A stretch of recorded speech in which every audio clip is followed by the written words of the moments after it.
సొంత అన్నలే చంపేద్దాం అనుకుంటున్నారు. ఇతను గోతులో ఉన్నాడు.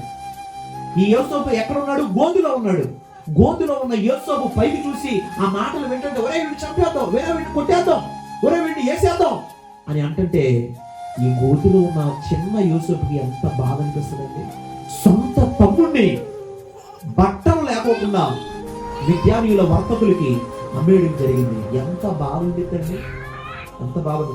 సొంత కుటుంబంలో ఉన్న వాళ్ళే మన వెనకాల గోతులు తవ్వుతూ మనకి ఇష్టం లేని మాటలు చెబుతుంటే మనకి ఎంత బాధగా ఉంటుంది.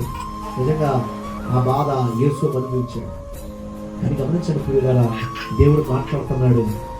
ఎవరైతే నిన్ను బాధ పెడుతున్నారో, ఎవరైతే మాటల ద్వారా నిన్ను హత్య చేస్తున్నారో, ఎవరైతే కుటుంబం మధ్యలో గొడవలు పెట్టి చుచ్చులు పెట్టి వాళ్ళ ఇష్టానుసారంగా ప్రవర్తిస్తున్నారో, వారి ద్వారానే నా ప్రభువు నిన్ను గణపరుస్తాడు, నా ప్రభువు నిన్ను నిలబెడతాడు.